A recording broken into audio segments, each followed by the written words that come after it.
ਜੀ अस्सलाम वालेकुम दोस्तों। ਅਸੀਂ ਜਨਾਬ ਹਾਸਿਲਪੁਰ ਦੇ ਵਿਜ਼ਿਟ ਤੇ ਆ ਜੀ ਤੇ ਸਾਡੇ ਨਾਲ ਅੱਜ ਦੀ ਵੀਡੀਓ ਦੇ ਵਿੱਚ ਨੇ ਜੀ ਲਾਲਾ ਜੋਈਆ ਔਰ ਇਹਨਾਂ ਦੇ ਦੋਸਤ ਬੜਾ ਖੂਬਸੂਰਤ ਜਿਹਾ ਡੇਰਾ ਜੀ ਤੇ ਲਾਲੇ ਜੋਈਏ को ਪੁੱਛਣਾ ਜਨਾਬ ਇਹ ਡੇਰਾ ਕਿੱਦਾਂ ਹੈ ਔਰ ਗੱਲਬਾਤ ਕਰਦੇ ਆ ਤੇ ਓਵਰਆਲ ਵਿਊ ਵਿਖਾਣਾ ਜਨਾਬ ਜਿਹੜਾ ਥੰਬਨੇਲ ਹੈ ਇਸ ਫਾਰਮ ਦਾ ਉਹ ਦਿਖਾਣਾ ਬਹੁਤ ਖੂਬਸੂਰਤ ਵਿਊ ਜੀ।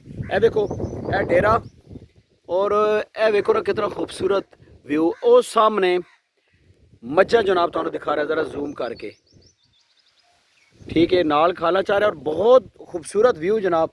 ए जनाब मेरा सारी टीम बुजुर्ग भी बैठे नो भी तुहानू दिखाने। लाला जोइया साहब ये डेरा किधर है? मलिक अली वाला साहब है ते ये जनाब अल्लाह शौक बकरियां दा करदे पैन जी, शौक है विखाणगे सानू अज बकरियां।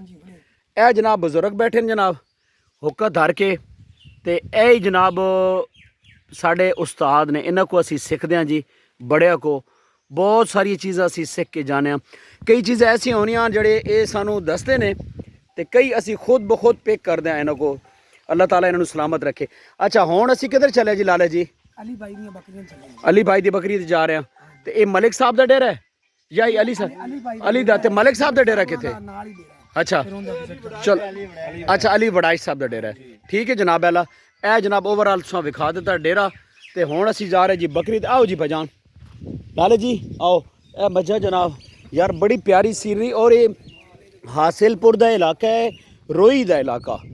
और अज 10 अगस्त 2025 बरोज़ इतवार। ए जनाब डेरा इन्हां दा माशाअल्लाह बड़ा ते इत्थे ने जनाब बड़िया भेड़ां और बड़ा ज़बरदस्त है जनाब वाला माहौल। ये सारा रोई का इलाका जी, बहुत ज़्यादा चराई है इस एरिए के विच।